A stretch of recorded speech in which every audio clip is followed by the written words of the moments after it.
Welcome to episode 138 of 10 Minute Record Views. This time I'm going to talk about Lee Morgan's classic album from 1964 on Blue Note, the Sidewinder.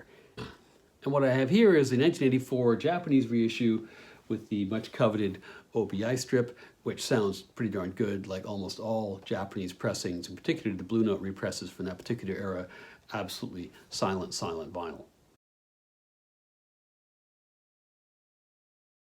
This is probably Lee Morgan's best known album. It's bluesy bop of very, very high quality. Sometimes it's called his best album overall. There's so much to choose from. He released 25 albums on Blue Note alone. So it's kind of hard to pick and choose there, but it's certainly, if you're putting together a Lee Morgan collection, this is one of the albums that has to go on the shelf first. Morgan, who of course was a trumpeter, was hugely prolific in his career. In addition to those albums for Blue Note, he released another 16 records for other labels for a total of 41, in a career which only spanned 16 years before his untimely death in 1972 at the age of only 33. And in addition to those 41 albums as a leader, he was a sideman on a whole bunch of other records for some of the leading names of the day, people like Art Blakey, Dizzy Gillespie, John Coltrane, and lots of other big names. And so really he is a fixture, in particular, of 1960s hard bop jazz. Morgan was born in Philadelphia in 1938. He actually started out in the vibes as a kid. He got his first trumpet when he was 13 years of age. His first real influence was Clifford Brown, that legendary trumpeter who, again, like Morgan, was taken from us too early. And in fact, Morgan studied with Brown when he was a teenager. He was a prodigious talent. He'd only gotten the trumpet at 13, recall, but by 15 he was leading his own group, and by 17, no less a player than Dizzy Gillespie handpicked him to come and join his band. Amongst his responsibilities as a teenager in Gillespie's band was to take the lead solo on Gillespie's signature piece, A Night in Tunisia. Within 2 years of joining Gillespie, he'd also recorded his first album as a leader for Blue Note, and he'd played on the only album that John Coltrane ever did for Blue Note, the famous Blue Train. He's with Dizzy for a couple of years until Gillespie has to break his big band apart because big bands were just not that economical anymore in 1958. And at that point, Morgan accepts an offer from Art Blakey to join the Jazz Messengers.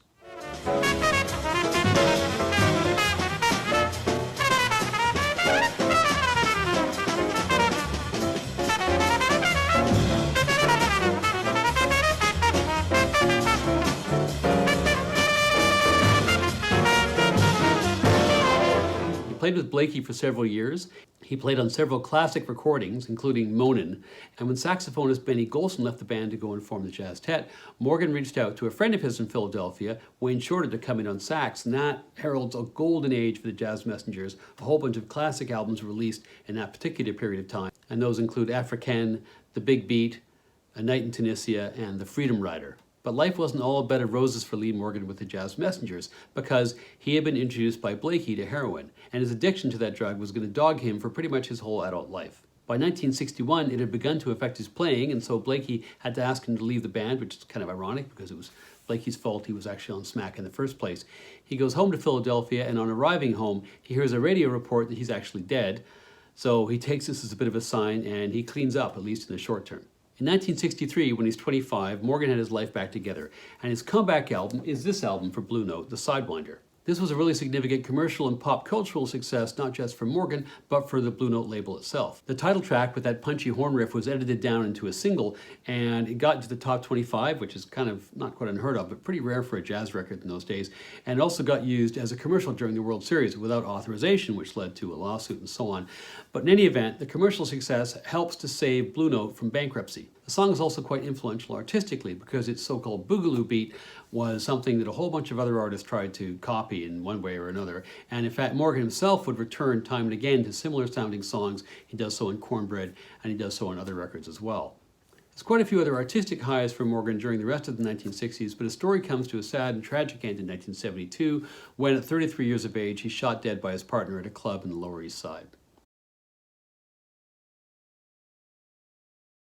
This record, of course, has some of the classic Blue Note personnel on it, like Alfred Lyon, the co-owner of the label, and also the engineer Rudy Van Gelder, to whom jazz fans like me and others owe so much just for the sheer clarity and quality of the recordings he managed to pull off, and he doesn't disappoint here. The lineup here includes some sidemen with some interesting and slightly diverse backgrounds. Joe Henderson is on tenor sax. At this stage in his career, Henderson was one of the real up-and-comers on tenor. Henderson was 26 at the time, and he was being mentored by Morgan, who himself was only 25. Barry Harris is on piano, and at 34 he was a relative veteran. He's better known as a bebopper than a hard bop player, but his performance here is flawless.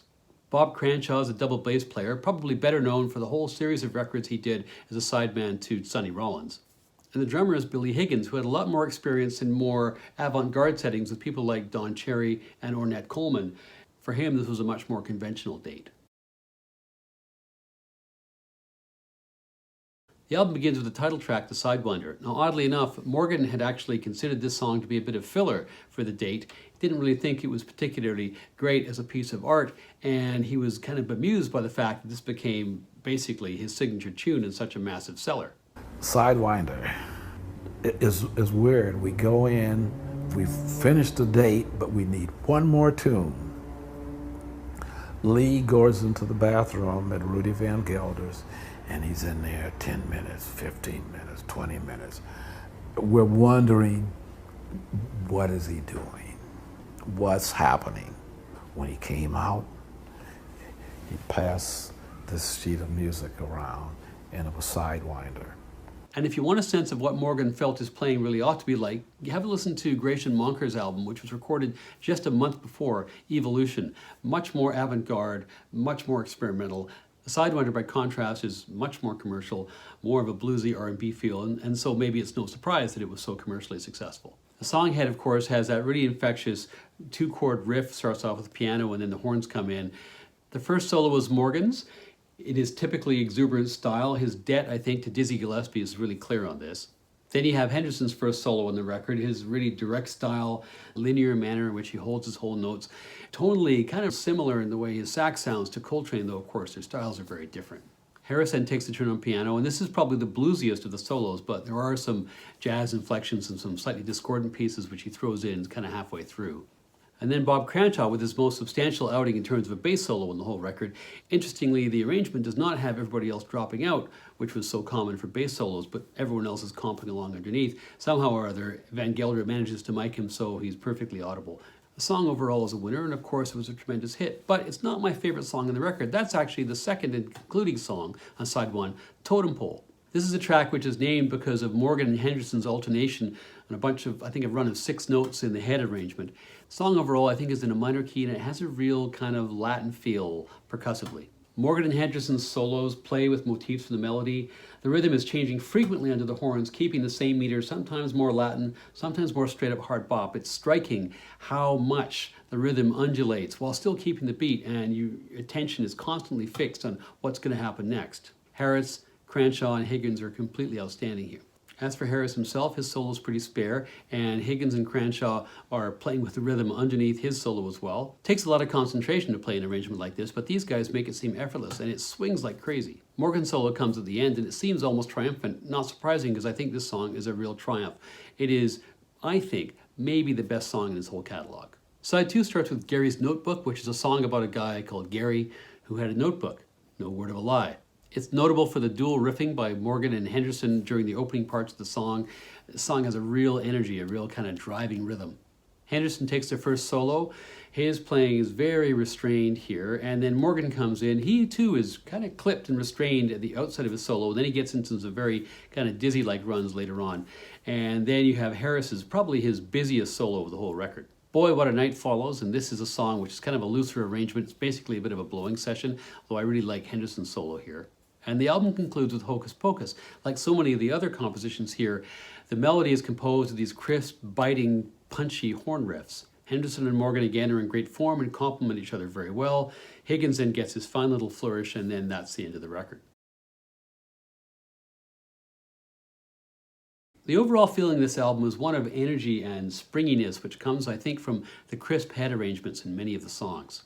This translates into the solos, and there's barely a slack moment to be had in the whole record. Morgan's in great form, although bearing in mind this is his comeback album, and he had every reason, I guess, to want to be selfish and take up more of the space. He doesn't do this. He often lets the other players take the earlier leads and creates a lot of space for his fellow musicians. While Morgan and Henderson are the big names in this record as the horn players and kind of get all the attention, the real kind of hidden benefit of this record is that wonderful rhythm section, in particular their work on Totem Pole, which bears repeated listening.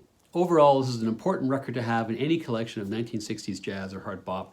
It's another beautiful sounding Blue Note release from that era, and for me, it's 4.5 out of 5 stars.